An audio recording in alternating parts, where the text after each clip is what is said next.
ఇవ్వొద్దని ఆ రోజు కేంద్ర ప్రభుత్వానికి లేఖల మీద లేఖలు ఎందుకు రాసిండ్రు?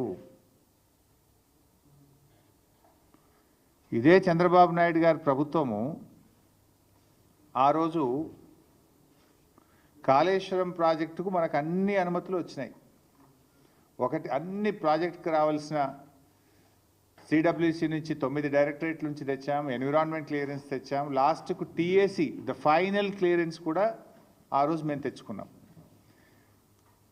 ఇదే తెలుగుదేశం ప్రభుత్వం ఆనాడు 2018లో అధికారంలో ఉన్నప్పుడు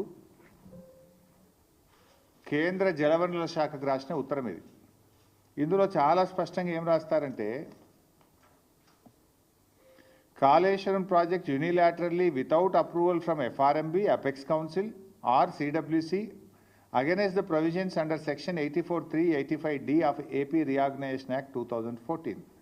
As per 11th schedule at para 7 of AP Reorganization Act 2014, no new projects based on water resources arrived at based on appropriate dependability criteria on Godavari or Krishna rivers can be taken up by the state of Telangana or state of Andhra Pradesh without obtaining sanction from Apex Council.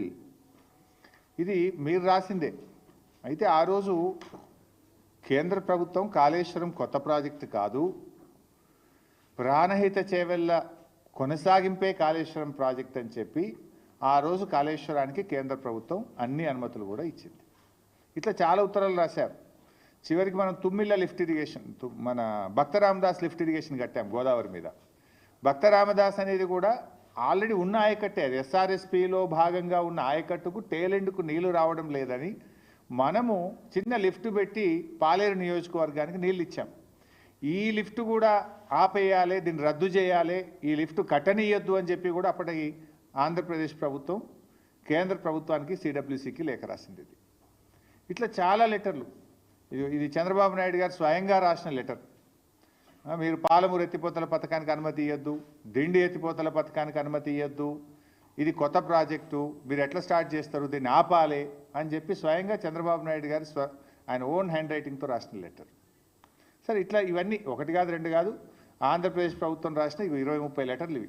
Telangana ప్రాజెక్టులకు అడ్డుపడుతూ తెలంగాణ ప్రాజెక్టులను నిలిపివేయాలని, అనుమతులు ఇవ్వొద్దని, మీరు ఎట్లా కడతారని కోర్టుల్లో కేసులు వేశారు, కేంద్ర ప్రభుత్వం దృష్టికి తీసుకుపోయినరు, గ్రీన్ ట్రిబ్యునల్లో కూడా కేసులు వేసిండ్రు. అయితే ఈరోజు మరి నేను అడుగుతా ఉన్నా, గోదావరి బనకచెర్ల ప్రాజెక్టు కొత్త ప్రాజెక్టు కాదా? అసలు కేంద్ర ప్రభుత్వం ఎందుకు నిద్రపోతూ ఉంది? ఈరోజు మన రాష్ట్రంలో ఏపీ రీఆర్గనైజేషన్ యాక్ట్ తర్వాత ఇటు తెలంగాణలోనైనా అటు ఆంధ్రప్రదేశ్లోనైనా కొత్త ప్రాజెక్టు చేపట్టాలంటే కేఆర్ఎంబి, జిఆర్ఎంబి అనుమతి తీసుకోవాలి. ఆ నదీ పరివాహక ప్రాంతంలో ఉన్నటువంటి రాష్ట్రాల నుంచి అంతర్రాష్ట్ర ఒప్పందం జరగాలంటే నదీ పరివాహక ప్రాంతంలో ఉండే అన్ని రాష్ట్రాలు ఒప్పుకోవాలి. నంబర్ 3, ఏపీ రీఆర్గనైజేషన్ యాక్ట్ ప్రకారంగా అపెక్స్ కౌన్సిల్లో కొత్త ప్రాజెక్టు అనుమతి పొందాలి. Number 4, central water commission clearance తీసుకోవాలి. నంబర్ 5, ఎన్విరాన్మెంట్ క్లియరెన్స్ తీసుకోవాలి. ఏ అనుమతి కూడా లేదు. ఇప్పుడు గోదావరి బనకచెర్ల ప్రాజెక్టుకు ఏ అనుమతి లేదు. నేను పైన చెప్పిన దాంట్లో ఏ ఒక్క అనుమతి లేకుండా నియమ నిబంధనలన్నీ బుల్డోజ్ చేస్తూ కేంద్రం జుట్టు తన చేతుల్లో ఉంది అని చెప్పి ఇష్టారీతిన రాత్రికి రాత్రి ప్రాజెక్టు రూపకల్పన చేసి ఇవాళ టెండర్లు పిలిచి ముందుకు పోతా ఉన్నారు. ఇది ఎక్కడి పద్ధతి అని నేను అడుగుతా ఉన్నా. అంటే మేము కాళేశ్వరం కడతానో, భక్త రామదాస్ కడతానో, మేము పాలమూరు కడతానో, దిండి కడతానో, ఆ రోజు కేంద్ర ప్రభుత్వానికి లేఖలు రాస్తారు, సిడబ్ల్యూసికి లేఖలు రాస్తారు, గ్రీన్ ట్రిబ్యునల్లో కేసు వేస్తారు, హైకోర్టులో కేసు వేస్తారు, సుప్రీంకోర్టులో కేసులు వేసి మోకాలు అడ్డం పెట్టే ప్రయత్నం చేస్తారు. కానీ ఇవాళ మీరు మేము కట్టిన అన్నీ కూడా పాత ప్రాజెక్టులు. పాలమూరు అయినా ఉమ్మడి ఆంధ్రప్రదేశ్లో స్టార్ట్ చేసింది, కాళేశ్వరం అయినా ఉమ్మడి ఆంధ్రప్రదేశ్లో స్టార్ట్ చేసింది. కానీ మీరు ఇలా కొత్త ప్రాజెక్టును నియమ నిబంధనలన్నీ కూడా ఉల్లంఘించి ఇలా ఆంధ్రప్రదేశ్ కడతా ఉంది. ఇది జరుగుతూ ఉంటే మరి మన ముఖ్యమంత్రి గారు పోయినసారి అసెంబ్లీలో మాట్లాడిన రేవంత్ రెడ్డి బడ్జెట్లో మనకు గుండు సున్నా పెట్టినరు, మన ప్రాజెక్టులకు అనుమతిస్తలేరు, మనకు ఏమీ రావడం లేదు, నేను నీతి ఆయోగ్ మీటింగ్ను బైకాట్ చేస్తున్నా అని చెప్పి అసెంబ్లీలో చెప్పిండు. ఏమిచ్చిండ్రు? నువ్వు కడతామన్న మూసీ సుందరీకరణకు ఇదివరకు డిఫెన్స్ ల్యాండ్ రాలే. మూసీ సుందరీకరణ ప్రాజెక్టుకు ఇప్పటికీ అదేది వరల్డ్ బ్యాంక్ నుంచి అప్పు తెస్తామంటే ఫైల్ రిటర్న్ కొట్టినరు. ఏది నీ మెట్రో రైలుకి ఇంతవరకు అనుమతి వచ్చింది లేదు. నువ్వు ఆ రోజు బడ్జెట్లో అయితే గుండు సున్నా. నువ్వే నీతి ఆయోగ్ మీటింగ్ బహిష్కరిస్తా అన్నాడు. మరి నిన్న నేను పొద్దుగాలనే అందరికంటే ముందు పోయి కూర్చున్నాడు. నేను నీతి ఆయోగ్ మీటింగ్లో అందరికంటే ముందు పోయి రేవంత్ రెడ్డి రాత్రే పోయిండు, పొద్దుగాల ఫస్ట్ కూర్చున్నాడు. మంచి రాముడు మంచి బాలు లెక్క కూర్చున్నాడు. నేను అనుకున్నా దీని గురించి మాట్లాడతాడేమో, ఈ గోదావరి బంకచెర్ల ప్రాజెక్టును గట్టిగా ఎదిరించడానికే పోయిండేమో, నిలదీయడానికే పోయిండేమో ప్రధానమంత్రిని నేను అనుకున్నా. కానీ చూస్తే అసలు ఈ ప్రాజెక్టు గురించి మాట్లాడిన సందర్భం కూడా లేదు. ప్రధానమంత్రిని వ్యక్తిగతంగా కలిసి కూడా ప్రెస్ నోట్ రిలీజ్ చేస్తే దీని మీద మాట్లాడిన పరిస్థితి లేదు. ఏం జరుగుతూ ఉంది?